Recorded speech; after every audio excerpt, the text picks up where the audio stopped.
Well, good morning to our UK column audience, and I'm here in the studio today. I'm about to bring in our guest today, Trevor Kitchen. Now, I spoke to Trevor some time ago, and the subject of the interview at that time was Forex and banking fraud. And I'm just going to put a little bit of an advert for the UK column on screen straight away, because this is the interview I'm talking about. It was extremely interesting. It was about Trevor's experience having come up against the banking system, principally in Switzerland, but what then took place. And I just encourage the audience, if you haven't listened to that, watch that interview, encourage you to do it. You don't need to see it necessarily before we're going to do what we're about to do today, but certainly well worth going back and having a look at that other one as well, because it put things in context. So let's bring Trevor on screen. Trevor, thank you very much for joining us today. I know it's been a little bit of a trial getting into the studio, as it were, but we're delighted to have you. Oh, thank you, Brian. It's nice to be here again. And I look forward to this interview very much, because it's about something that's very important for everyone, I think. Yes, indeed. Well, I'm just going to say to our audience that you're in some difficult circumstances, and part of the problems for us today is that your connection is a little bit unstable. So it may be that we get some slight distortion on the audio, or we get some slight interruptions, but we're going to keep going because this is such an important interview. But we'll say to the audience, please bear with us if there are some problems. So, Trevor, I'd like to ask you the question which you may not want to answer, but are you able to tell us where you are in the world, even in a rough sense, or is that a difficulty for you? No, that's not difficult, Brian, because I'm in Portugal, and I was freed by the Supreme Court here nearly 2 years ago. Over a year and a half ago, roughly, in June last year.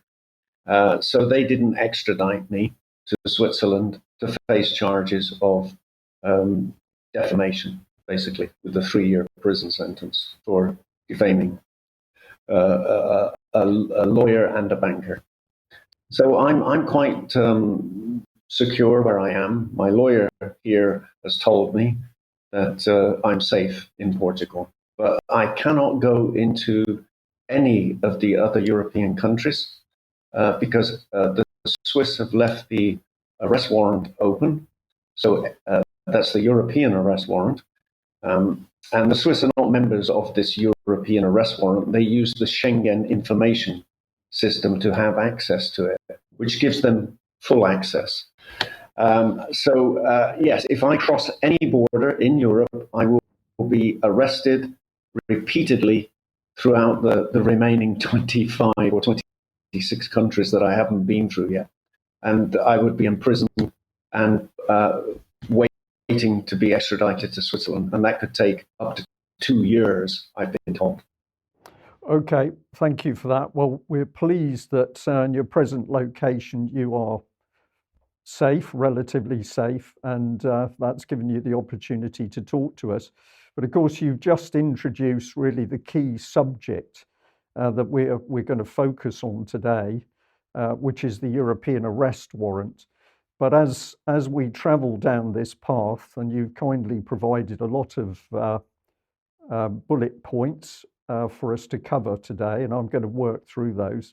But as we go down the path, we're going to be broadening out, because the European Arrest Warrant is a central problem, but around it we are, I think, beginning to identify that the European Union, at least, is a very dangerous political construction, and we'll follow the discussion and see where we end up. Excuse me. But what is interesting for me is that the final verdict on where we end up is a subject which I encountered many, many years ago. And that was through my own concerns of what the European Union really was and how I believed we could sit in UK and watch this very dangerous political construct assuming more and more power for itself. And then at one particular point, I was privileged to meet a very elderly gentleman. He was old at that stage, but I'm very pleased to say he lived to 101. His name was Harry Beckoff, and Harry Beckoff produced some very pertinent written material where he was also warning about what the European Union really was, and we'll touch on that later on in the interview. But let's start off with this graph that you sent across, and of course, for you, this is very significant because it was Switzerland. Switzerland was the country that went for you as a result of you highlighting what was clearly criminal activity in the banking system, particularly around exchange rates with Switzerland. So take us through what we've got on screen here, which is about people being held in prison without a sentence. Yes, well, first of all, there's no habeas corpus rights in Switzerland.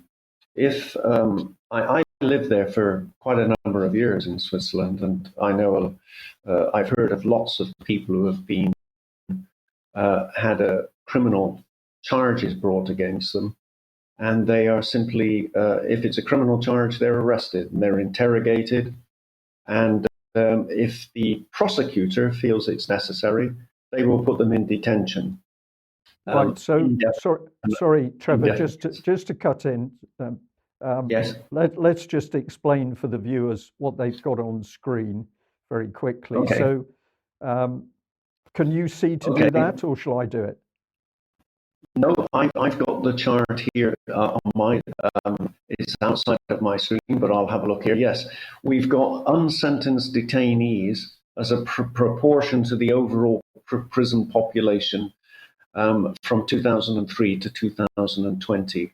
And as you can see on the chart, Switzerland is in the region of about 45%, which is the highest in the European area. Not just the highest in the European Union, but in Europe in total. As you can see there, Russia is down at 11 or 12% compared to Switzerland's 45%. And Switzerland has a very low population. It has 8 million population. And these are the unsentenced prison rates, meaning those people are sitting in prison waiting to be sentenced. Yes. That's and it is significant, isn't it, that we've got you. Well, Russia is in on that chart because many people would look at Russia and say, well, absolutely horrific country, horrific prison system, and no justice. But exactly. as we dig into this, we're starting to see that actually at the heart of Europe, Switzerland is running a particularly, I'm going to call it, vicious system itself, where people, it would appear, can be incarcerated at will. Without any habeas corpus, as I've said, they have no habeas corpus rights in Switzerland, and the prosecutors act as judges. So they, as long as they bring a criminal case against you, they have the power to lock up citizens for 6 months before they even see a judge. Yes, and that's shocking for a country that claims to be such a democratic country. Yes, and I can't comment with accuracy on this because what I'm about to say would be counted as hearsay because it's as a result of material that I've read. But what is that Swiss prison system like? I think many people would imagine that because it's Switzerland, the conditions in a Swiss prison are of a very high standard. I heard a very strange story about somebody who was imprisoned in a Swiss prison cell where they found that the door was so so sealed that it was actually difficult for them to breathe at one stage. So they were in a modern prison facility, but they were in solitary confinement in a prison cell where it appeared that the seal around the door meant that they had very little oxygen. Now, I'll say that's a hearsay story, but it was a story that I read and I paid attention to it at the time. Can you tell us anything more about the conditions inside a Swiss? Well, I certainly can, only from what I've heard from other people. One of them being a bank whistleblower, Rudolf Elmer, who I think spent 15 months in solitary confinement for blowing the whistle on the banking corruption again. And he's an ex-banker, and he told me that he had no television, he was allowed books, but he had no right to see his wife or child. They were not allowed to go there. And he was kept in solitary confinement for that length of time. And now the only place I can relate to is the one in Holland, which was pretty decent. I had a television and a refrigerator in there, but there's none of those luxuries in Switzerland. Absolutely not, from what I've been told. And then I read another article not so long ago, about 6 months, 8 months ago, in the UK's Guardian, where there was a young man called Brian, and he'd been in prison a few times, and they had put him in overalls, paper overalls, with no bed or anything. He had no clothes. He was just put into this prison with paper clothes, and that can be read on the article from the Guardian newspaper. But myself, no, I haven't had the unfortunate, not yet, of being in a Swiss prison. Right, okay. All right, thank you very much for that. And the other person who comes into my mind as we're talking about Swiss prison system, European prison system, is David Noakes, who, of course, with his partner Lynn, were both incarcerated in prisons in France. I think it was Morogis prison, if I remember correctly, for David in Paris, and he described the conditions as being appalling.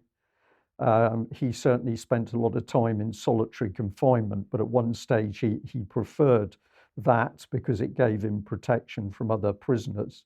But he also commented that there were a lot of people who were simply being held there before they'd even been, to trial. So we have a number of people who can comment on the European prison system and its inadequacies.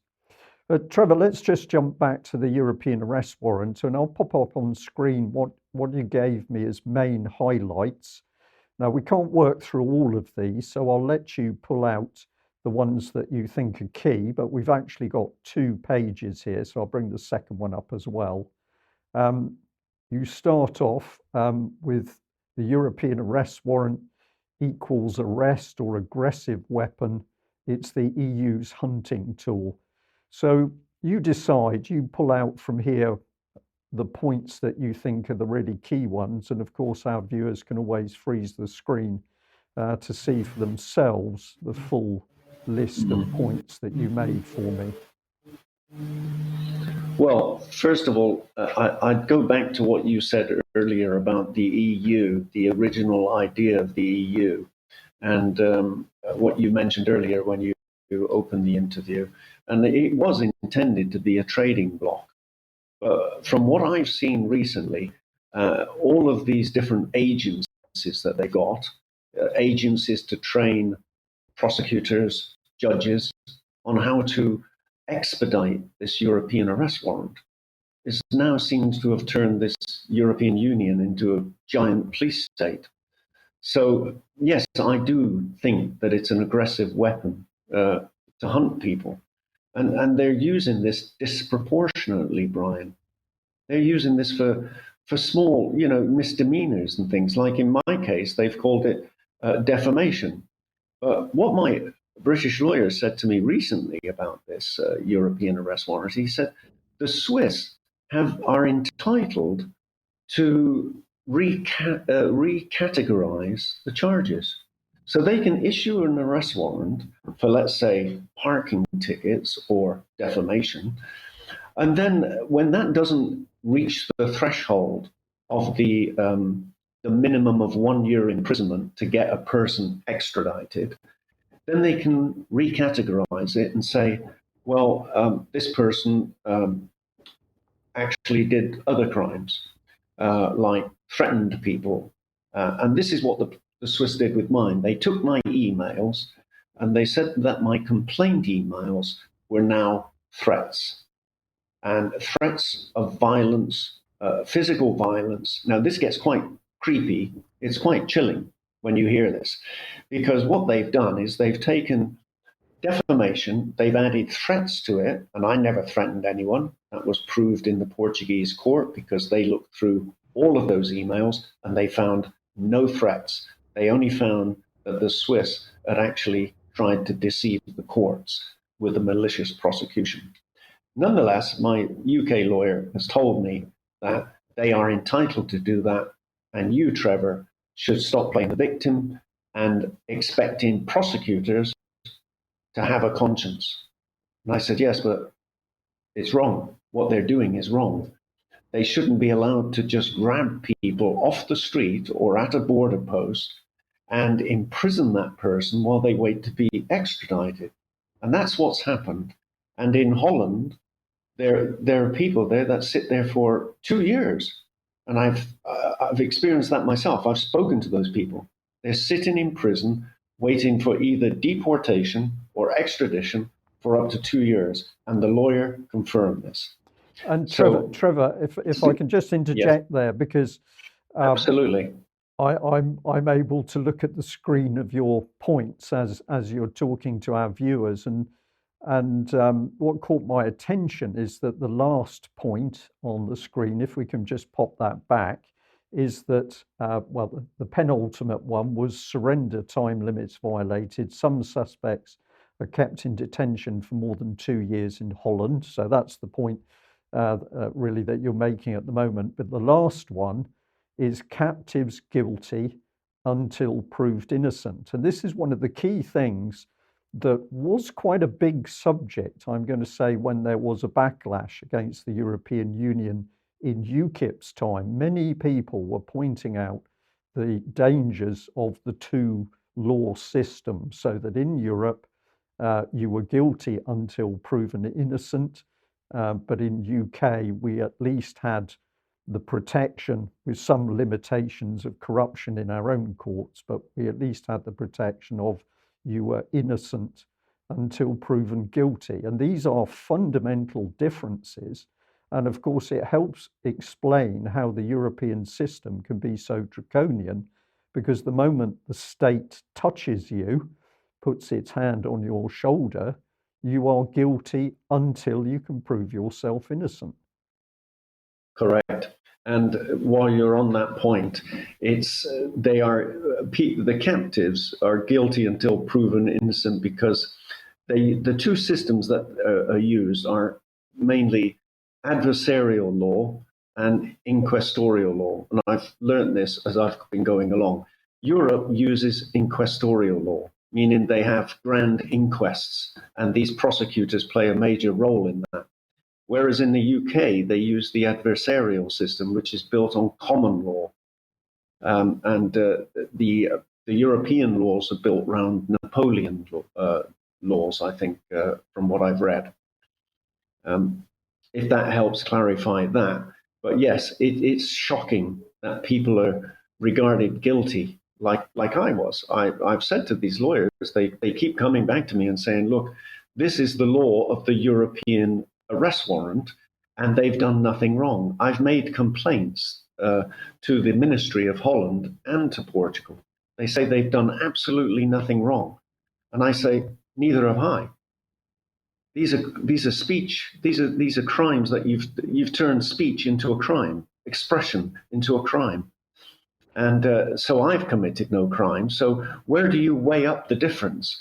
16 days in solitary confinement for speech. Which is more important, the speech or the 16 days in, or which is the worst punishment, I'd say, rather. Yes. Well, you've raised an extremely interesting point. Thank you for the little bit of clarification on the law. And of course, there's a lot more that could be discussed about that. But we've set the scene, a fundamental difference in the law system, and corruption within the court system in UK certainly exists. Corruption in the court system in Europe certainly exists. But then the difference is that at least in UK, you're going to be free until there is substantial evidence against you. Let me just run through some of your highlights. I'll do this just very quickly to show the audience the amount of analysis that you put into this. So you started off with the fact that the European Arrest Warrant was going to be, could be seen as an aggressive weapon, and I think that's absolutely true. You've got here that CEPOL claimed to train judges, public prosecutors, and lawyers in alternatives to the European Arrest Warrant and the key to proportionate use. But I'll let you reply in a second, but I think you'll probably say they claim to train judges in this, but it doesn't actually happen. You identify the European Arrest Warrant as a weapon to silence and oppress public speech, opinion, and expression, which you've just covered. You've talked about the defamation laws and the dangers of those. The next point is that no politician is stopping this abuse of human rights, and I'd like you to talk about that in more detail. We've certainly seen a fear amongst politicians in UK to get into that area and stand up to be counted. But you've then gone on to say that the EU once a trading bloc, now a giant police state. And I find this extremely interesting because many years ago, when we were doing a lot of work on the origins of the EU, we were able to discover, and the documents exist, and I'll try and get them linked into this video, that in UK, the government, with the help of European expertise and money, under Ted Heath, ran a propaganda campaign to influence people into making the decision to take them into what they thought was going to be the common market. It was just a trading mechanism. But even at that stage, people who were looking at the mechanisms of the EU were warning that what the EU really was nothing to do with trading in the first instance. It was a political construct that was going to be particularly oppressive on the countries taking part. And it was a gentleman who wrote under the name of Christopher Story, wrote a really excellent book, which was called the European Union, the EU Collective, Enemy of its Member States. It's a very difficult book to get hold of in paper form. You can find it as a PDF on the internet. But if you read that very, very detailed book, he sets out in immense detail with a huge number of footnotes what the European Union was, and said that what was really coming was a very oppressive police state. So sorry for that rather long interjection there, but just take us through a few more of these points as you've set them down. Okay, well, there's a lot of agencies in this European Union, and when I say a lot of agencies, I mean linked to laws. I counted at least 8, and CEPOL was the first one that you mentioned, is one of them that is training judges, or they're meant to train judges and public prosecutors and lawyers on the alternative use of the European Arrest Warrant. And the key for that, as they've said, is the proportionate use of this, so that public are not subjected to the things that I've been subjected to and many others. So those public prosecutors actually represent every country in the EU, sends judges and prosecutors, and some of them look very young, by the way, I've noticed when I've looked at this website. They don't have a lot of experience that you'd expect a judge to have. So they go off for this training. So the CEPOL, which is one of the EU agencies again, and they get all this training on computers. So they're basically using computers and computer screens, a little bit like an Excel spreadsheet, to decide who stays outside of the prison system, who gets arrested, and who doesn't. And that is clear in all of these, the list of these legal agencies that the EU is using. And again, going back to what you said about the trading bloc, why have they got all of these legal agencies going on in the EU when the primary aim was to be a trading bloc? It doesn't make sense unless they're trying to gain control over public. So yes, so that's the point about this. And what they do is they take these public prosecutors from all the different European countries and they send them off to Brussels to this CEPOL and they do training there. So they're all thinking in the same direction. They're all trained to go in the one direction, including the Swiss, who are not even members of the European Arrest Warrant. They get access to this through the Schengen information system. And I checked out in Switzerland. Is there a public prosecutor from Switzerland sitting in the EU? Absolutely. And that prosecutor I wrote to, and I produced many times sheets and sheets of paper explaining very clearly what had happened in my case. I got no response. And this is where we go on to the second point about politicians, because I've written to politicians, I've written to the European Court of Human Rights, I've written to the Council of Europe, I've written to the UK's politicians because I'm British, and no one writes back to me. Not one person comes back. They're untouchable. If you phone up the EU, they've got all these phone numbers online, and you phone up, you get a secretary, and she's put there as a buffer so that you can never get an answer from the people who are making all these decisions. And when you read online what they're up to, they just say, well, we work for the European Union. We don't deal with individual cases. But excuse me, yeah. I'm sorry, Sorry, sorry, Trevor, to come in again, but this already is such a fascinating conversation. I think I'm right in saying that people at higher levels in the EU have put themselves above the law anyway. They have immunity from law that affects the rest of the population under the European Union. Is that correct? yes, these people think they're overlords. The prosecutor in Zurich behaves like an overlord towards me, as though I am answerable only to her. She's not a public servant. She is my overlord, and I must bow down and kowtow to her, whatever she says. If I'm living in another jurisdiction, Mr. Kitchen, you must jump from your jurisdiction into our jurisdiction to be charged on crimes of defamation. And if those defamation crimes are not enough, well, we'll twist them into something else to make sure that you are grabbed in another country and brought to this country for justice to be served.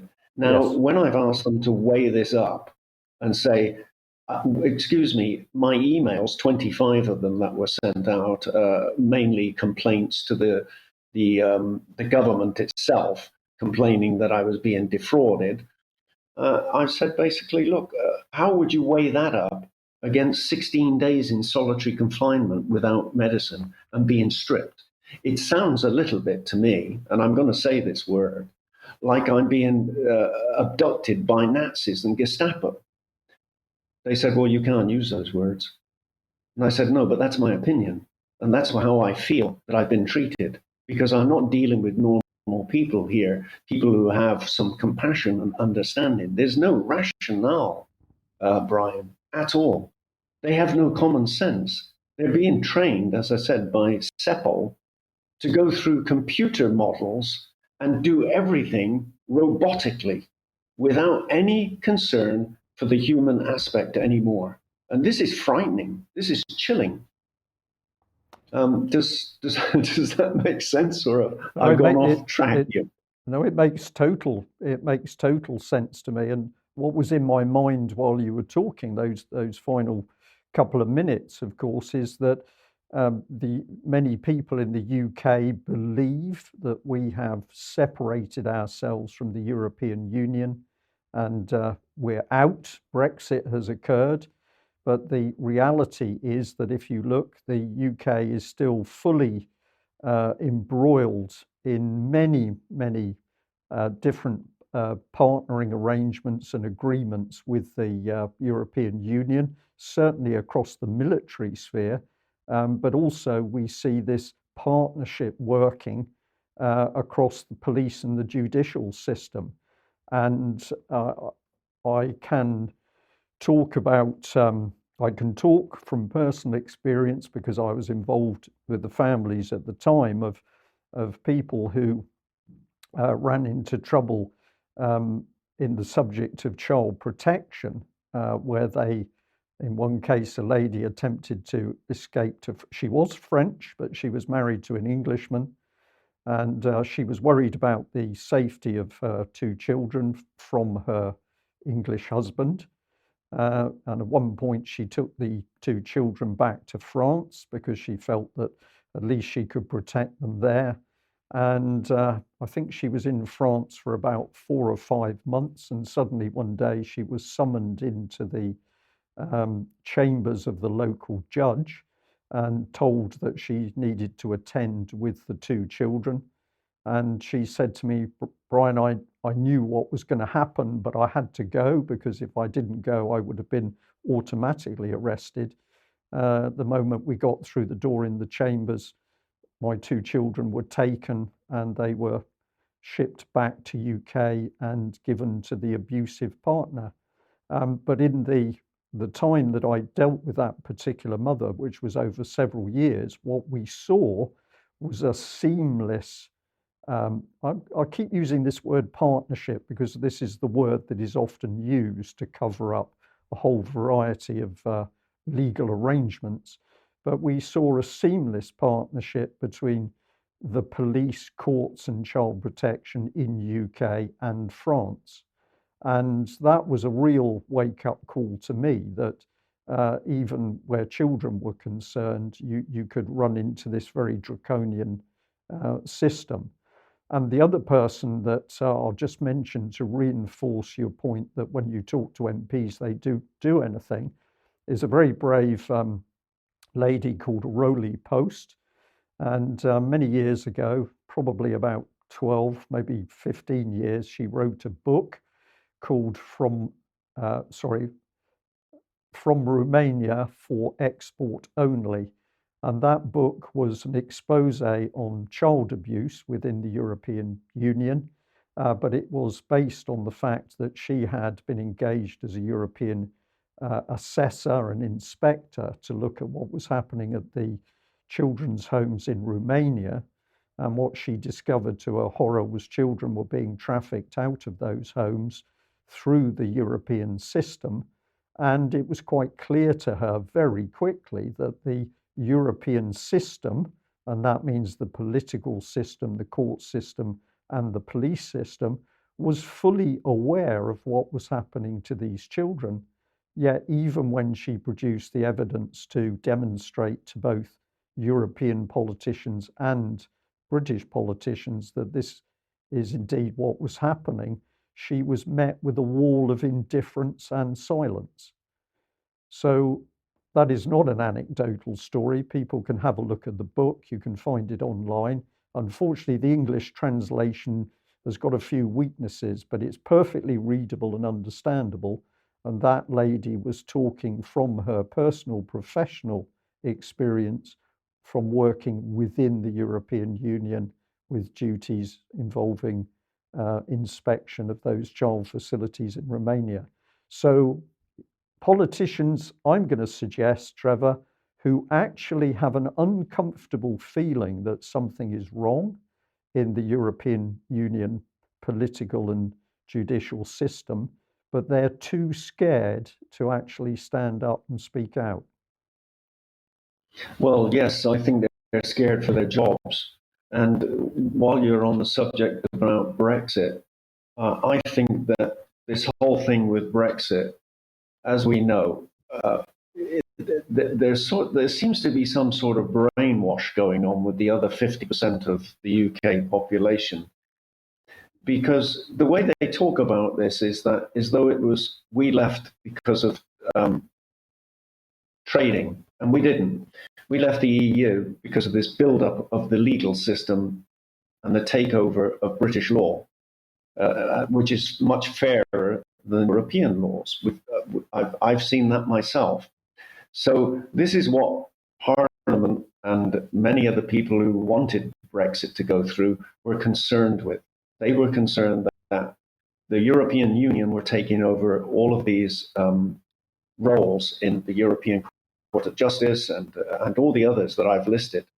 There are many of these agencies now, and they're all law. That has got nothing to do with trading. So the UK wanted to continue to trade with the European countries, but it's as though the European Commission and the European Union have used trade as a ransom, as a bribe, as a bartering tool to be able to take UK's laws away from the people. And I think if the other 50% understood that better, then they'd be cheering that the UK left.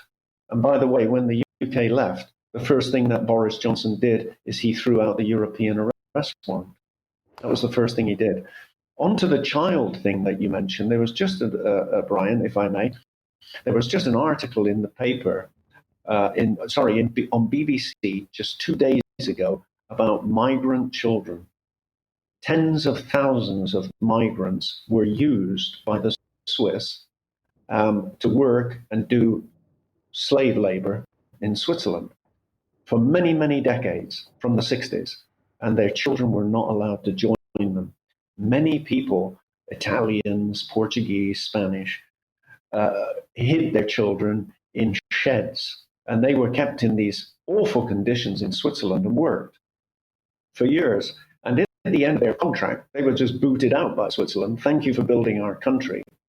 So Switzerland's got a bit of a history of child slavery and using other countries', let's say, human resources to do their work for them. I was one of those people. I worked nearly 25 years in Switzerland, and this is how they've repaid me. Let's go and get the guy, and reduce his pension, if he speaks out of line against the state. That's what they don't like. They do not like that I've spoken against their state, because I wrote letters to the government saying that I was being defrauded and they were not helping me. Their parliamentarians were not helping. Their attorney general didn't help. He didn't even write back to my lawyer, who had requested that this arrest warrant be removed from the system. He said, Mr. Kitchen hasn't done anything. They've been forced in Portugal to look at the content of the charges that he was charged with, and they found nothing that justifies an extradition. That this extradition is politically driven and it's disproportionate. So would you please take it out? Of course, the Attorney General was fired on corruption charges, so he had a substitute sitting there. He had a substitute sitting there, and those substitutes just refused to answer me. They, in fact, pushed me over to the police state called the Federal Police in Switzerland. And they wrote back to me saying, we've done nothing unlawful.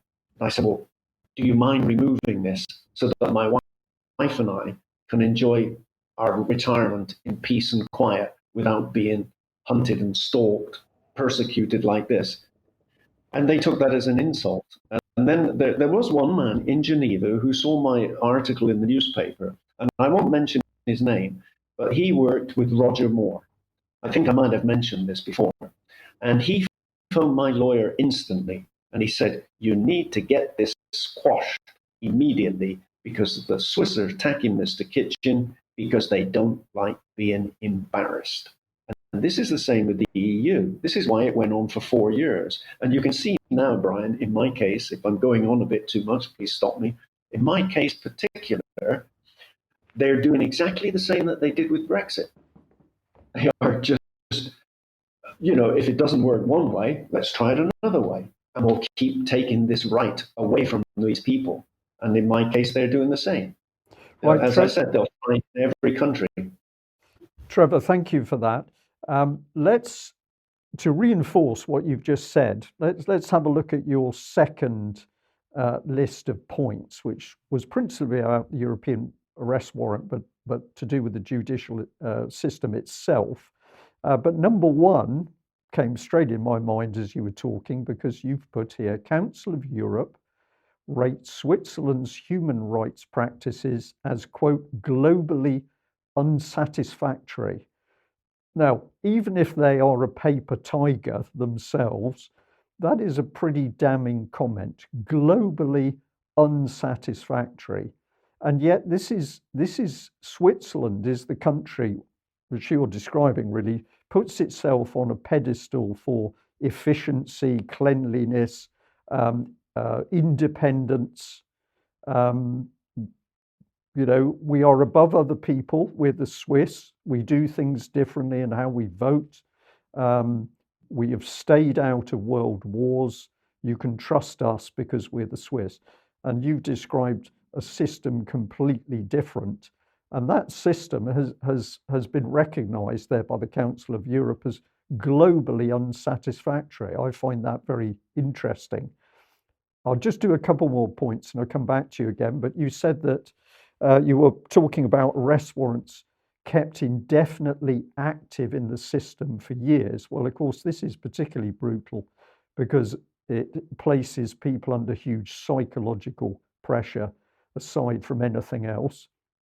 The EU encouraged the European arrest warrant. I'm not sure what the MLA is, you can tell me in a second, to capture detained suspects, but contradicts members' use of court decisions in favour of the suspect being unfairly targeted. EAW, excuse me, has multitude of law enforcement agencies under its Justice and Home Affairs Department. Now, you've emphasised that when you're dealing with the European Union, you've got this huge cluster of organisations that work together.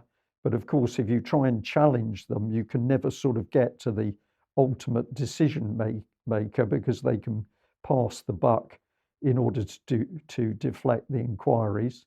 And you've also here got journalists targeted. So even people who attempt to pry open the doors or lift up the stones to say what is going on here, those people are being targeted themselves. So this is a very dangerous system. Switzerland sits at the heart of Europe, not fully politically integrated. Well, it would say it's independent. But of course, what we've already touched on is that as a banking power, Switzerland is incredibly powerful. The Bank for International Settlements, based in Switzerland, and giving itself complete diplomatic immunity from any questioning. So we're describing a political system which can detain people at will, controlled by a banking system that simply make themselves above the law. You almost couldn't make this up. Yeah. Well, they are. There's a reason why all of these agencies and organizations are based in Switzerland. Switzerland is used, and this is not just me who said this. Professors in law and other people in Switzerland, economists and so forth, have said that Switzerland is the base where the globalists are using everything. And I think some of your own people there at UK Column have picked up on this, Ian Davis for one, where it all centralizes into Switzerland. Maybe that's because of the banking system, and I'm pretty sure it is, because the Bank of International Settlements, yes, they're immune from being charged with anything. But going back to the point about Council of Europe rates Switzerland's human rights practices as globally unsatisfactory. You'd think that a country that you use a benchmark of human rights for, now, let's be honest here, Switzerland is always pointing the finger, or the Swiss government are always pointing the finger at other countries' violation of human rights. They never look at their own, and they have thousands of cases of human rights violations in Switzerland. And that's not just coming from me because of my experience. There are people there who have no voice at all. They are silenced.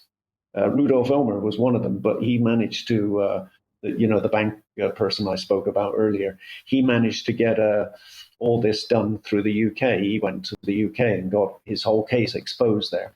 So I'll just move on to the next point that you mentioned, Brian, if I may. The arrest warrants are kept indefinitely active. It's to disrupt, it's to silence, it's to oppress. And that's what it's doing to me. I am afraid to even think now properly. I wake up in the morning and I start thinking, oh, this is what happened. Oh, but I better not say it. I better not voice my opinion. So they keep these arrest warrants as a threat in the background to subdue, to suppress, oppress. And it is very primitive. The MLA that you mentioned, besides the European Arrest Warrant, is what they call, very conveniently, mutual legal assistance. So all these European Union countries are legally assisting one another to capture and detain people, even, as I've said, for misdemeanors.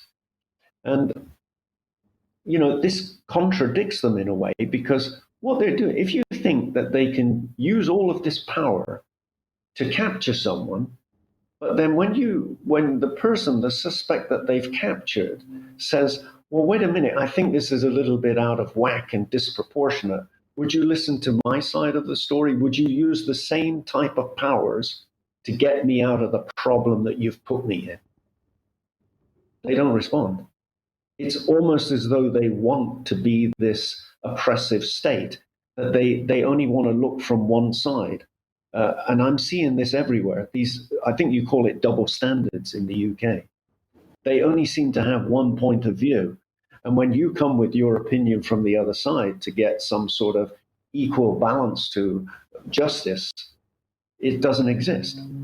So I've noticed that's what they do. So there's lawyers have told me that there's mutual legal agreements that the EU has made with all of its EU members, that they will use that with the utmost power to capture public, but they will not use that same power to help prove that the public have been unfairly targeted. And I find that this is not just happening with this European arrest warrant. This is happening in all aspects of law. I'm not a lawyer, but I never thought I'd get to this age and I'd be fighting for this. And sometimes I wonder what I'm really trying to fight here, because it doesn't seem to me like the younger generations are really interested in this. Why should I, try and fight for their future? That's the feeling I get. Trevor, I think you know exactly what you're fighting for, because you have physically experienced the system and what it can do. You've been strip searched, you've been held in a cell. And of course, for the average person, they've never ever been in a police station, never mind being locked up in a cell or strip searched. So I've lost you for the. Oh, just let me finish for a moment, Trevor. You've experienced the actual brutality of the system, and you've experienced the psychological pressure of the system. And what you are trying to do is to warn other people that this system exists. And unless something is done about it, it appears it's growing in power. So I don't have any doubt about what you're doing, and you're very brave to be speaking out on the subject, and you need to. People need to pay attention to what you're talking about. I just reinforce the point you made a little while ago, where you said that politicians had warned about what was going on, and you'd sent us this link, which takes us to a BBC news article. It's dated 10th of November 2014, and the headline is Raab, so the minister, European arrest warrant has devastated lives. The European arrest warrant has devastated the lives of too many innocent people, Conservative MP Dominic Raab has said. He explained that it led to people being subjected to horrific jail conditions and financial ruin. His comments come as MPs are to vote on whether UK should opt in to a range of EU legal measures. Now, I think we've got to give some credit here because MPs often get a lot of very bad publicity, but this headline demonstrates, as you say, that there were MPs within the UK system who were warning about the dangers of what was happening here. And I suppose, luckily for us, they did speak out. Yes, and while we're on that subject, I've being in Portugal, I know of a lady here. She's in her 70s, and she's been under house arrest for I think it's going on 2 years now on a fraud case, and she's not allowed outside of the apartment. She's not far from where we live, and so she's under house arrest for 2 years. She was kept in prison for 10 months. She's 70 odd years of age, and she swears that she's innocent and there's been a mistake.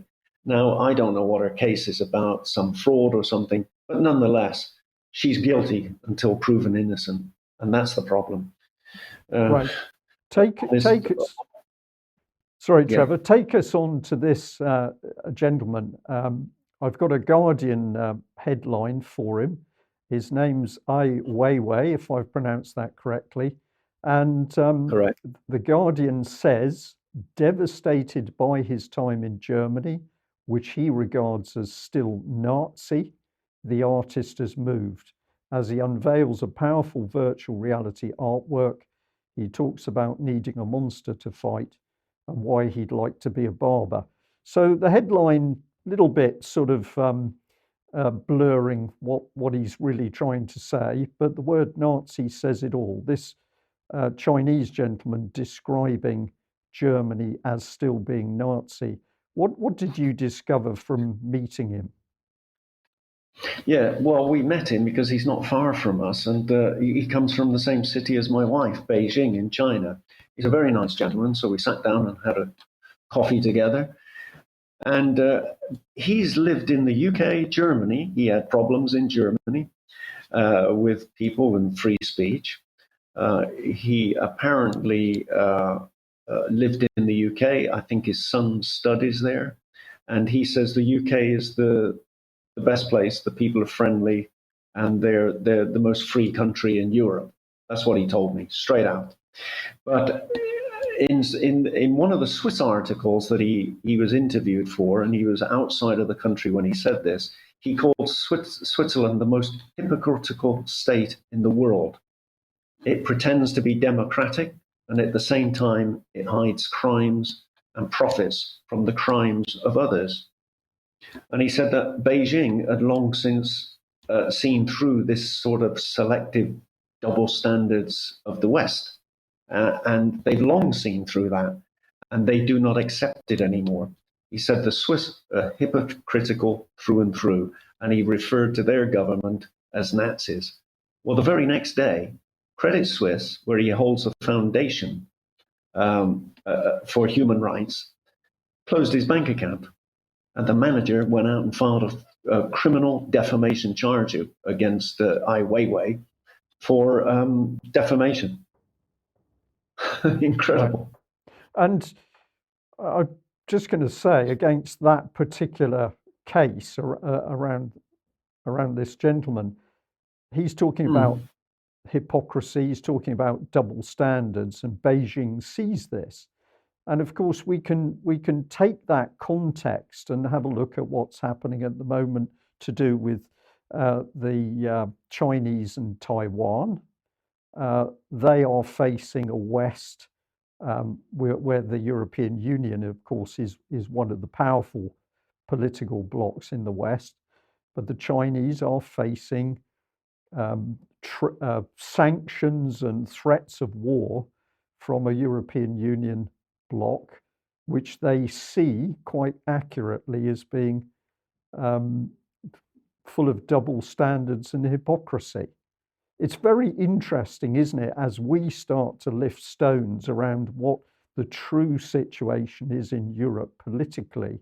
Um, I'm certainly learning, and I think many other people are, that the grass is not that green in the West. We've actually got stuff happening under the surface, which to me is often worse than in, we'll say, a former communist country, because at least you knew what those regimes were.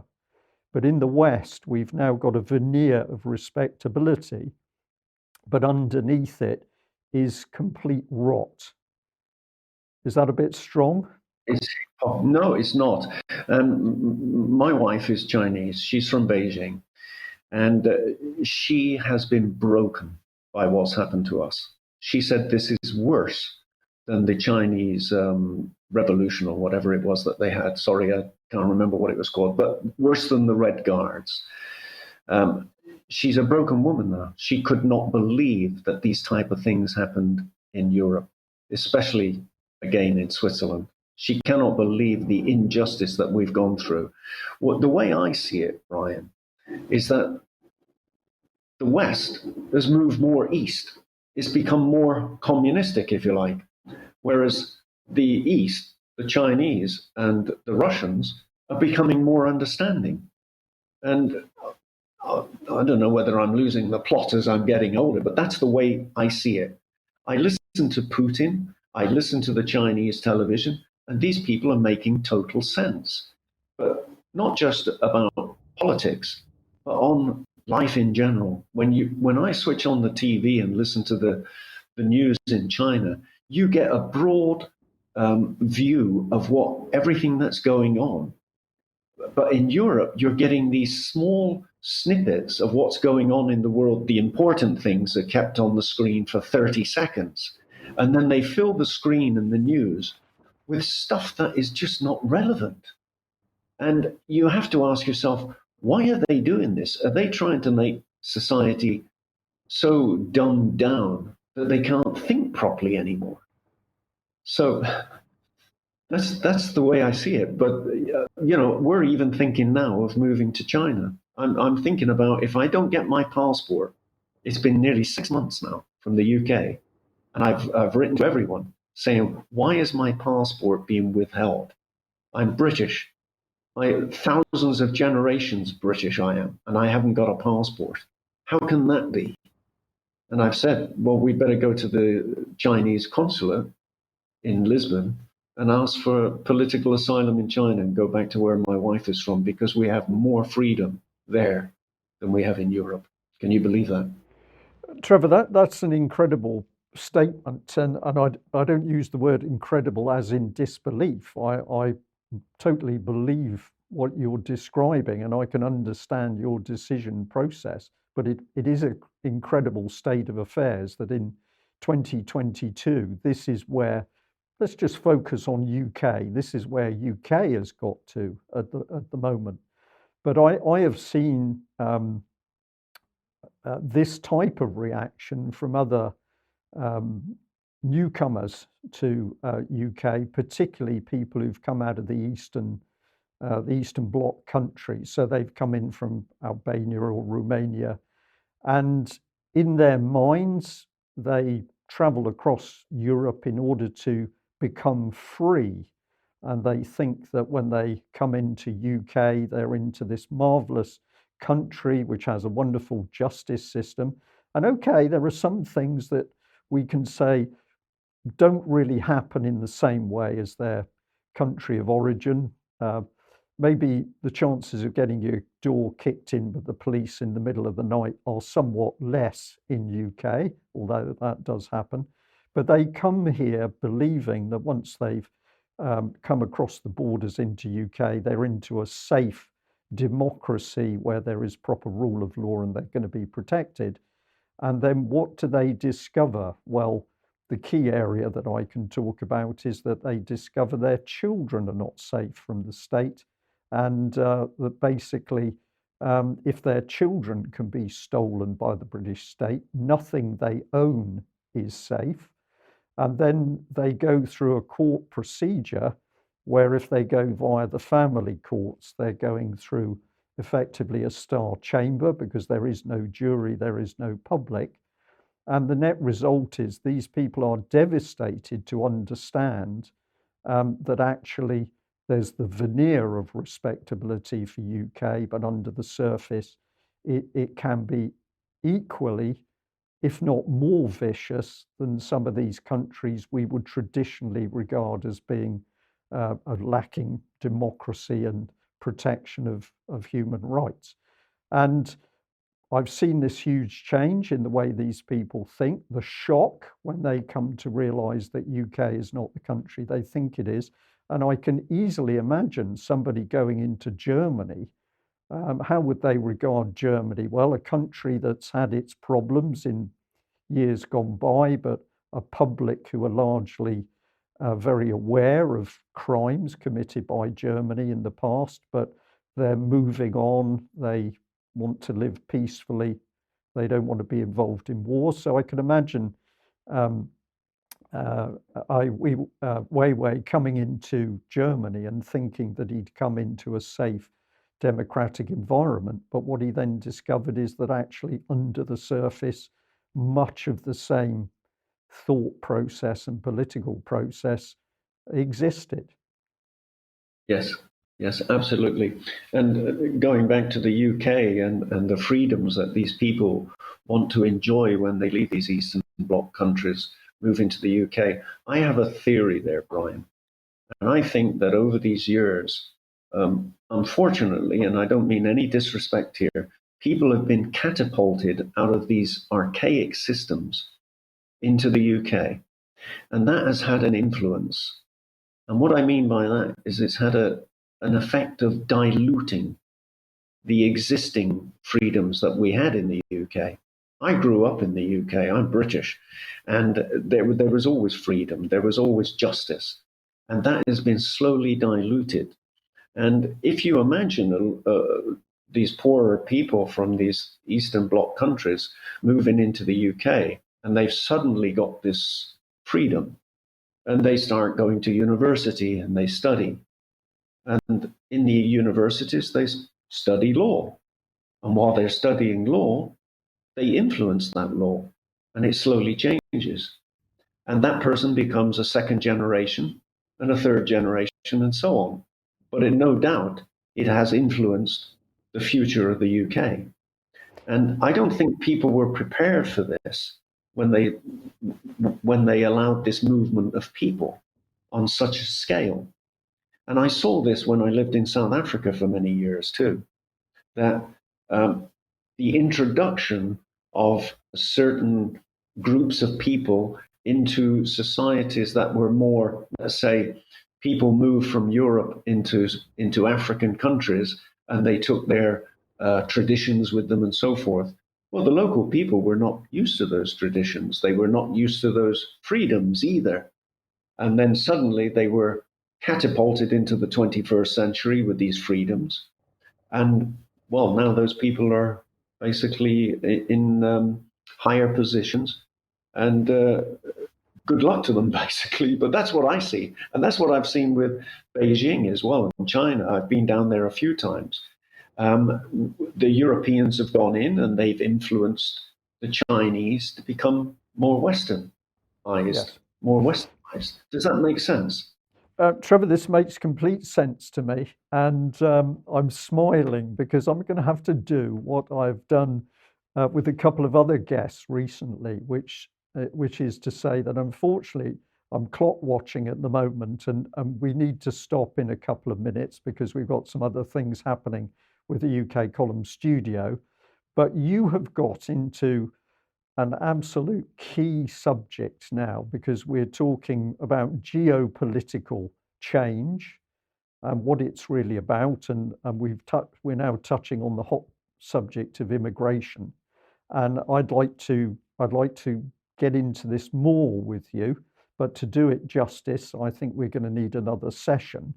But let me just close off the really excellent conversation we've had today by saying that one of the men who came to my attention several years ago was called Peter Sutherland.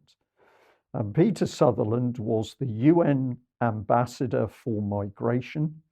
And he is on public record as stating that we need more mass migration in order to break down the homogeneity of the nation states. Now, he was principally talking about nation states in Europe, but here was a very powerful man blatantly describing what migration was for. And when you see it against that background, we can take a very emotive subject of migration and all the problems it brings, and we can start to say, wow, actually the underlying objective was to break down nation states. And why would you want to break down the nation state?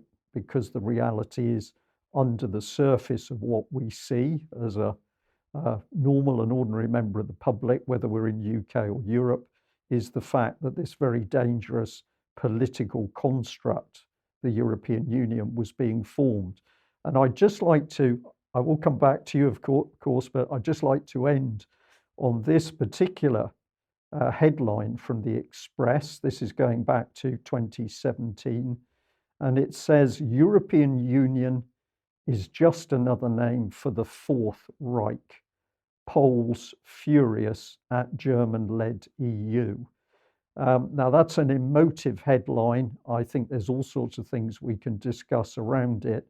But Trevor, can I invite you back again to kick off with this description of what the European Union is and how the UK has suffered as a result of getting involved in the EU project. Would you be happy to dip a couple of toes into that water? I would very much like to do that, Brian. And if I have 1 minute, I would like to just leave with a quote that would give your listeners a taste of what that next step would be. And this is a lawyer's quote. Do I have enough time to put this in? Yes. Probably yes, 1 minute. Yes. This is from my lawyer in Holland. The public need to be aware that once an EU member state sets its eyes on them, there is absolutely no legal protection whatsoever. The public are not aware of the risks involved in traveling within the EU when it comes to the lack of protection against the EU state members. EU politicians have given massive powers to prosecution services and law enforcement, allowing them to imprison people indefinitely, sometimes up to 2 years without a trial. Holland has kept people for more than 2 years on extradition. Malicious arrests do not fall under the Article 6 of the European Human Rights to a fair trial, and so the public cannot even complain about due process. Politicians are incapable of understanding that once they provide this kind of power to prosecutors and other executive authorities, they themselves might well become a victim at one point. Once they do become a victim, they are shocked just how far those powers go, how dehumanizing the criminal system in the EU is, and how much stress it puts on the individual shoulders. Trevor, well, it couldn't have been put more concisely. So we'll leave it there. We'll leave our viewers and listeners to reflect on that. I'm going to say once again, thank you very much for having the courage to join me today and speak out. And can we also say to your wife, who I'm sure has been a tremendous support for you, that of course, not everybody in the West believes the propaganda that comes out of our own country. So we extend a hand to China as well in getting through these pretty terrible events that we're experiencing in 2022. Look forward to seeing you next time. Thank you very much, Brian. Thank you for having me. It's been a pleasure. Thank you very much.